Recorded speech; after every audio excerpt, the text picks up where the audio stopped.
Pirkei Avot, Perek Sheni, Mishnah 15.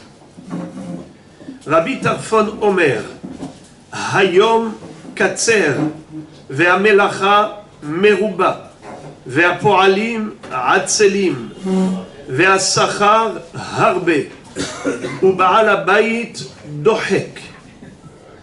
Rabbi Tarfon dit, le jour est court et le travail est abondant.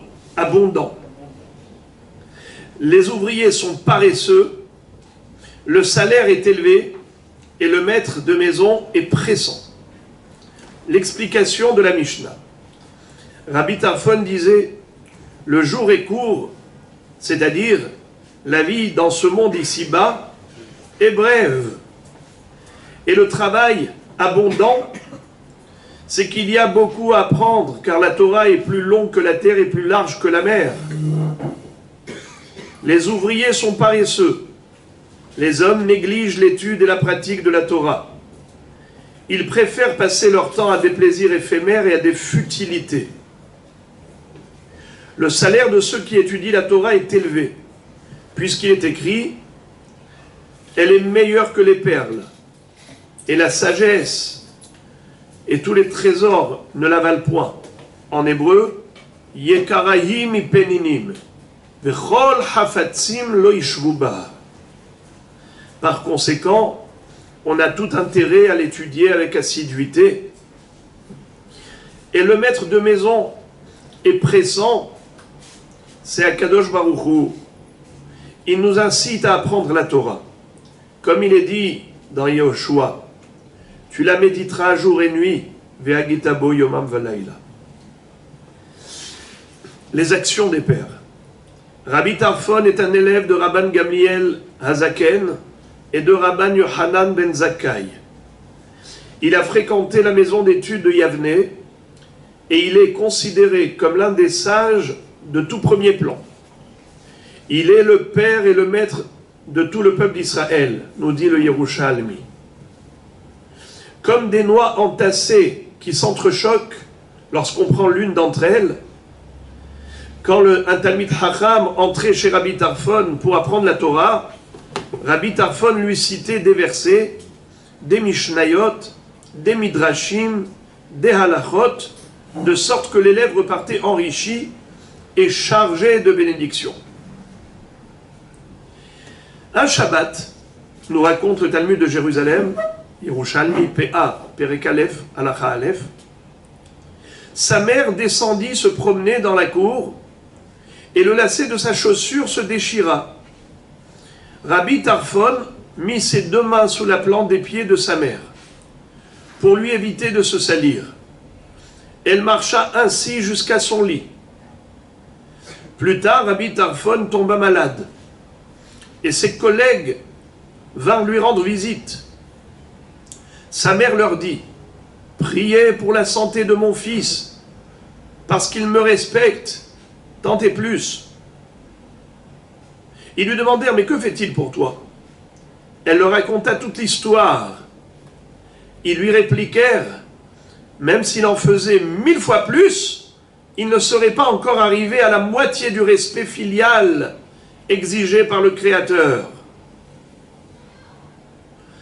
Comment ça se fait que les Chachamim aient quelque part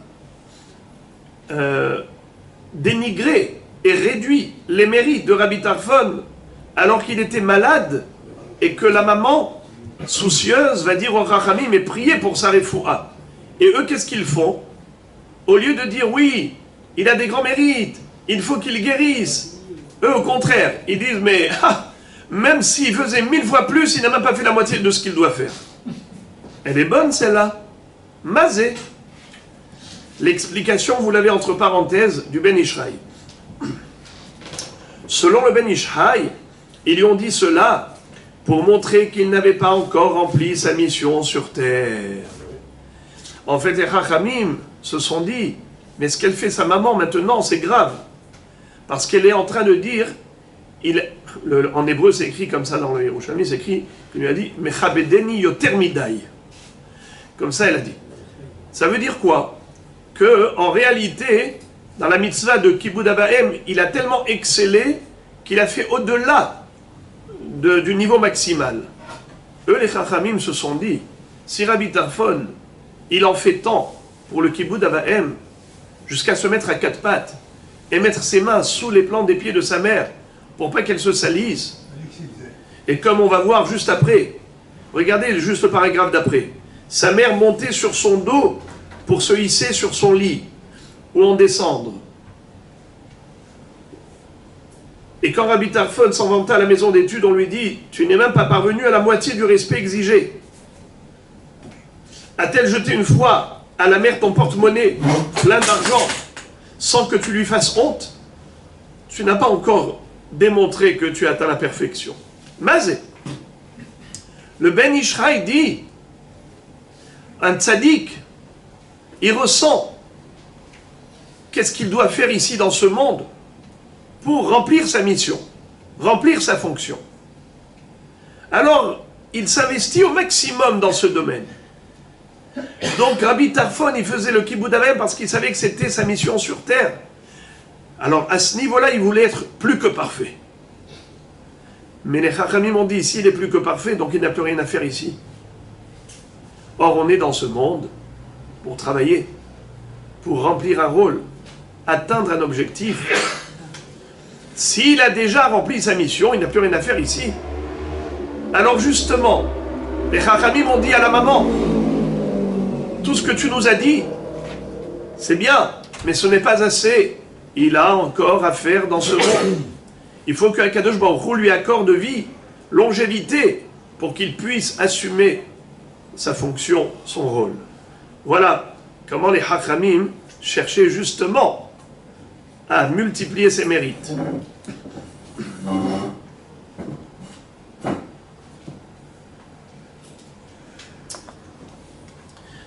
Rabbi Zera se plaignait sans cesse en déclarant « Si seulement je pouvais avoir un père et une mère pour hériter du paradis en faisant Kibboud Avahem, il était orphelin. Alors il n'a pas pu faire Kibboud Avahem. Après avoir entendu ce que les sages avaient dit à Rabbi Tarfon, il s'est écrié « Baruch Hashem qui n'a ni père ni mère » car il n'aurait pas pu se conduire comme Rabbi Tarfon et il n'aurait pas pu remplir son devoir vis-à-vis d'eux. Ça veut dire que même dans le mal, il a vu le bien dans le sens où il y a ce qu'on appelle de manière, par euphémisme, on dit l'impossible respect des parents. Le vrai respect des parents, c'est quelque chose d'extraordinaire. C'est presque impossible d'arriver à les respecter comme il se doit. Il faut vraiment, vraiment s'investir. Un jour, Rabbi Tarfon, qui était très riche, descendit dans son verger. Il mangea des figues. En le voyant, son métayer, qui ne le connaissait pas, se dit « Ah, c'est lui qui vole les fruits tout au long de l'année. » Il commença à le frapper avec un bâton, puis l'enferma dans un sac avec l'intention de le jeter à la mer. Se sentant en danger de mort, Rabbi Tarfon lui déclara « Va dire à la famille de Rabbi Tarfon de préparer un linceul. » À ces mots, le métayer a compris que c'était le maître, c'était lui le propriétaire de tous ces terrains qu'il ne connaissait pas. Alors, tout de suite, il s'étendit devant lui face à terre, en pleurant et en s'arrachant les cheveux et en le suppliant de lui accorder le pardon. Rabbi Tarfon lui répondit que tous ces coups s'abattent sur moi si je n'étais pas pardonné au fur et à mesure que tu me frappais. Parce que je savais que tu me frappais parce que tu voulais protéger mon verger. Tu ne savais pas que j'étais le propriétaire.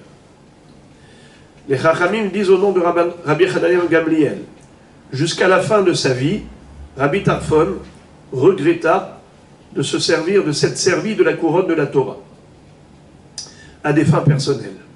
Ça veut dire, lorsque il a dit, va dire à la famille de Rabbi Tarfon de préparer un linceul, ce monsieur a eu des regrets et des remords, pas seulement parce que c'était le propriétaire, le patron, aussi parce que c'était Rabbi Tarfon, le grand maître de la Torah.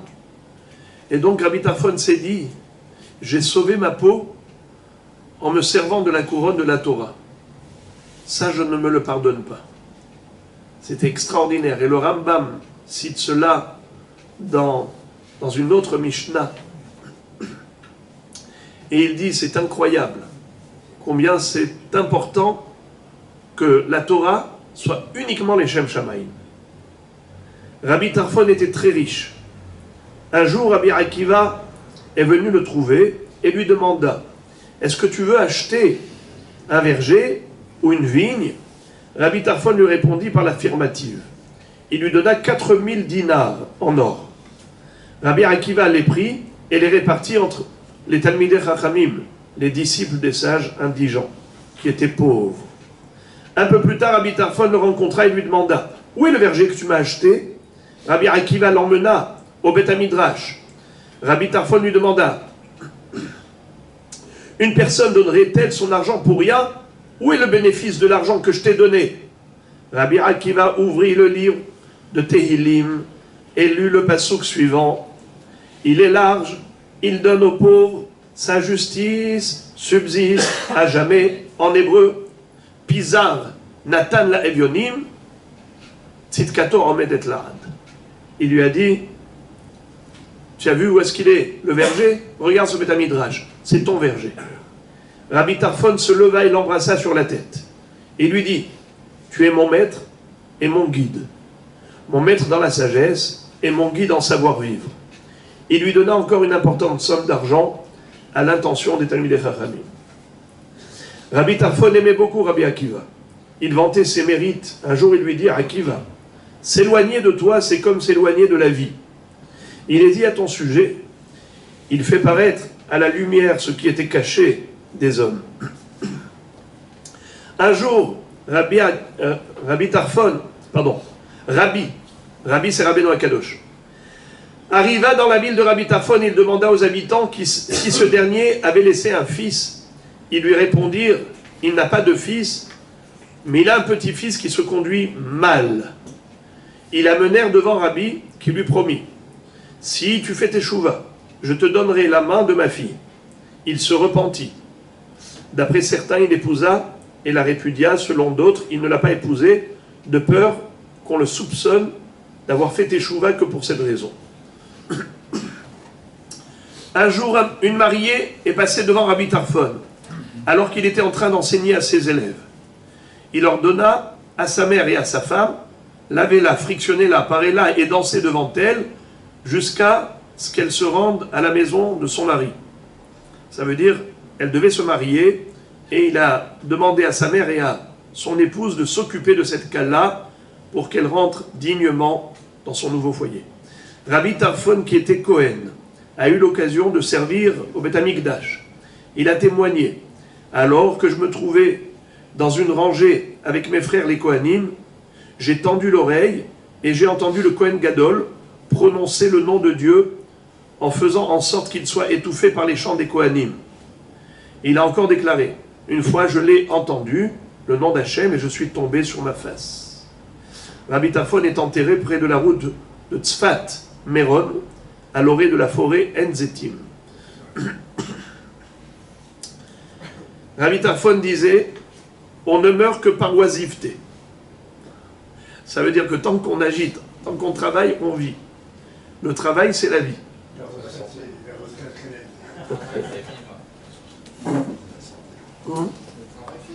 Le travail fait vivre. Bon.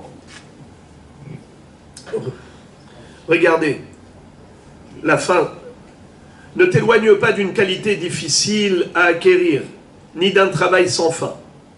C'est comme un homme engagé pour prendre l'eau de la mer et la jeter sur la terre ferme.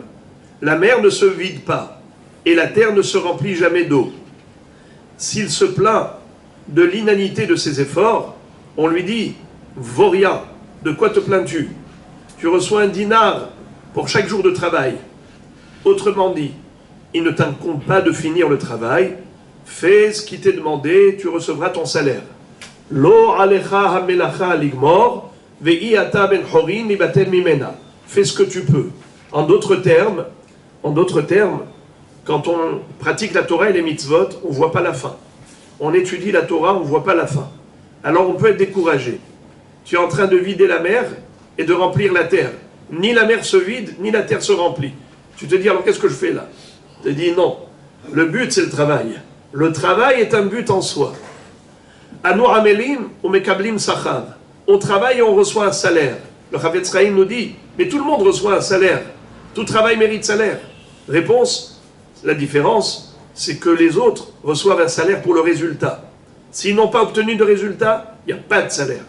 Tandis que, avec Akadosh Baruch Hu, un Ben ou Bat Israël qui œuvre pour la Torah et les mitzvot, même s'ils n'ont pas atteint l'objectif qu'ils souhaitaient, mais le fait de s'être investi pour Akadosh Baruch Hu, c'est en soi toute la source de mérite. Ochim tiyu